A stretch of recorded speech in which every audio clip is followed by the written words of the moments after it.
Moka Barnabé, ma coalition FCC Cash, ils ont bloqué le pays.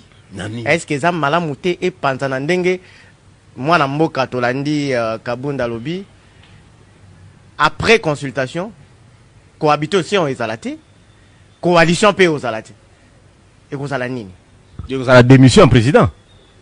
Parce que c'est l'unique voie la plus facile. Ceux qui président Lingabo Misabatouté a démissionné. En tout cas, ceux qui président a démissionné a commencé une 10e sénateur avec beaucoup de dignité. Donc,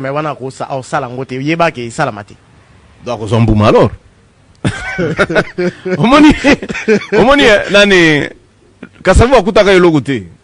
Mobutu pe akutaka ilogote, Mzee pe akutaka ilogote, Jikaka pe akutaka ilogote na caisse. Kabila atikila Tshisekedi 1,5 milliard. Tshisekedi a signé un chèque, il y a 400 millions de dollars. Première violation à la Constitution. Hors cours cautionnel, déjà, il fallait kangaye. Il fallait pas kangaye Tshisekedi jour wana. Parce que c'est lui-même qui a attribué le marché à l'imité. Jamal, Okotonga Bandako. Sokok, Okosala Balabal. C'est une violation de la Constitution. Très bien. Il fallait pas kangaye. Le président a nommé des juges qui sont des juges exceptionnels. C'est une violation de la Constitution. Il fallait pas kangaye. Troisième, consultation. Il n'y a pas de base juridique. Il n'y a pas une ordonnance qui convoque.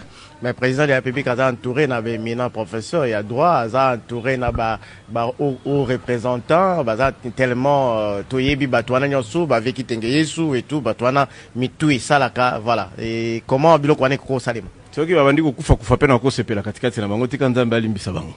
Mais la réalité est celle-ci. Il n'y a pas d'ordonnance.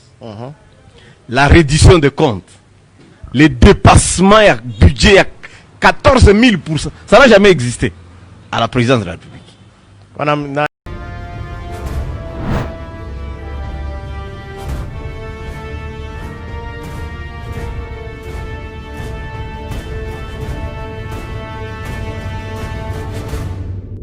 Abonnez-vous massivement dans Air Toumba TV quoi. Hein? Air Toumba TV. Beaucoup d'informations à Kitoko et la chaîne Kitoko. En tout cas, vous s'abonnez massivement aux la de cité. Merci, c'est votre humble serviteur, le parfum des bonnes odeurs. Merci. Je vous recommande de vous abonner massivement sur Air Toumba TV, chaîne Mikolo ya Sika ya Popilogue. Moi comme Popilogue, abonne-toi chez Air Toumba TV. Ouais, abonnez-vous massivement sur Air Toumba TV. C'est Bolo Yang, l'élément absorbant qui vous parle, monsieur le champion. Correct. Que la concurrence esquisse mon savoir, mon père.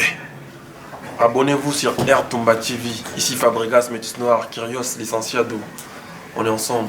Soit on est mon père, soit on ne l'est pas. Air Toumba TV ne tombera jamais. Fils Blabolimo, Katiango Nanko. On a laissé un gars. Motema Molili. Boutoué comme élastique. Ton oiseau tonate. On a mis son pongite. Va penser si mais on. Air Toumba TV ne tombera jamais. Et Dieu.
Moi, je Barnabé, ma coalition FCC Cash, ils ont bloqué le pays. Est-ce que ça m'a mouté et pantanandenge, moi, Namboka Tolandi, Kabunda Lobby, après consultation, cohabitation aux alatés, coalition paix aux alatés. Et vous allez nini? Vous allez la démission président. Parce que c'est l'unique voie la plus facile. Ceux qui président Linga Bomisa Batouté a démissionné. En tout cas, ceux qui président a démissionné a commencé un 10e sénateur avec beaucoup de dignité.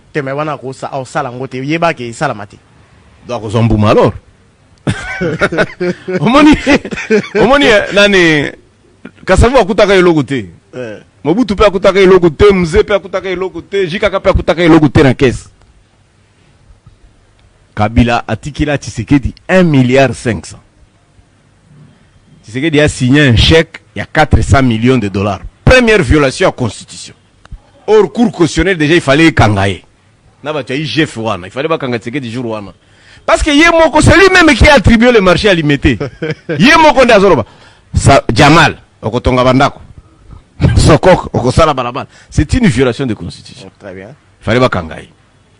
Le président a nommé des juges qui sont des juges exceptionnels. C'est une violation de Constitution. Il fallait pas kangaye. Troisième, consultation. Il n'y a pas de base juridique. Il n'y a pas une ordonnance qui convoque. Mais le président de la République a entouré d'un éminent professeur, il y a droit, a entouré d'un haut représentant, tellement toyebi batouana nyosu, avec qui tengeyesu et tout, batouana mitu et salaka, voilà. Et comment bilo kwane koko salema? C'est qui va dire que kufa pena ko sepela katikati na bango tika nzambe alimbisa bango. Mais la réalité est celle-ci. Il n'y a pas d'ordonnance. La reddition des comptes, les dépassements et budget à 14 000%, ça n'a jamais existé à la présidence de la République. Ministère public. Et puis Tshisekedi a promis Batunyo Bazalaki na procès contre Kamer. Oui bien, Tibitakwira. Basali. Basali est la pacification à Est. Donc il peut pas fouiller. Non. Le procès ne nous a jamais dit Kamer a qui combien. Parce que tant que Jamal a l'obaki, ngamu tunazoaki 57 millions, il fallait que sa caméra zonga na palais.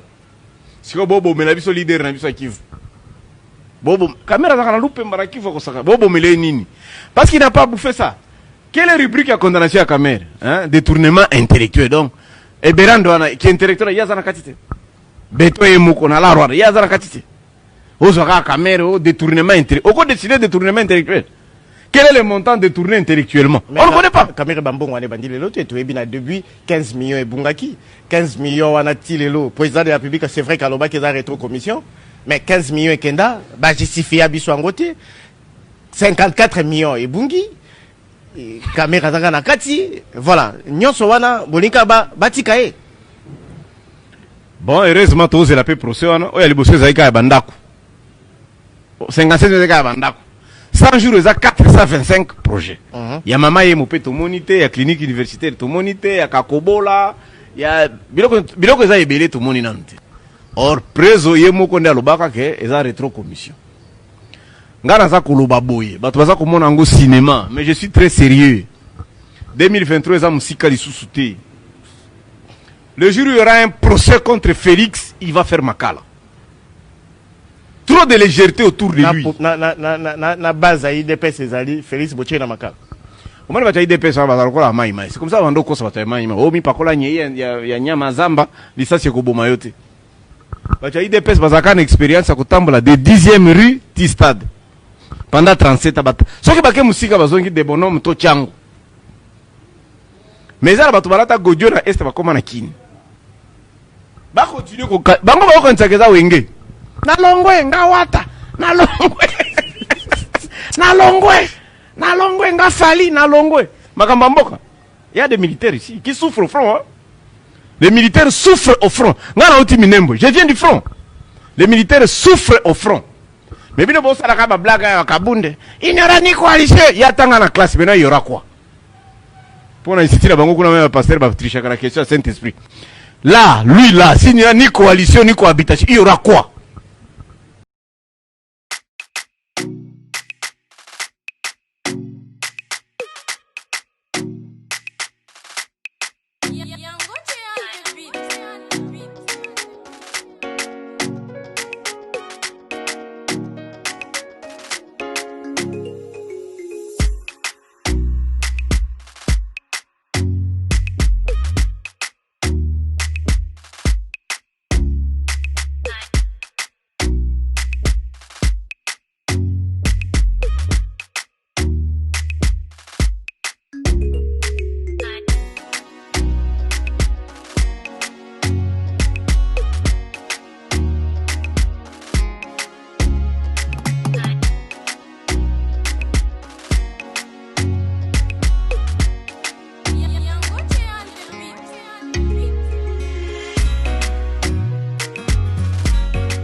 alobi boye ce qui président Kabila koyo kangai akutanaka plus jamais na bango plus jamais alors ce serait une erreur grave Kabila akutana batwana isusu plus jamais alors plus jamais bobe misère nyonso bazoya eza pona ni bakoma mukanda basuka kana gerite faut pas recevoir des gens mais bango nyonso bavanda na Gombe président za na GLM bon bakutana na matanga bakutana na kirt mais boye plus jamais dans mamba politique entre Bromi Balé mais ça fait na 2 ans Félix abouki 4 accords na 2 ans 4 accords comment Genève yeka mtu abukaki Nairobi abuki ya stade anomi kitengezi heureusement nzamba lingazoye na 4e nane FCC la kaka yemo on me dit qu'il est malade cancer ya mutu talaka obika nene na prière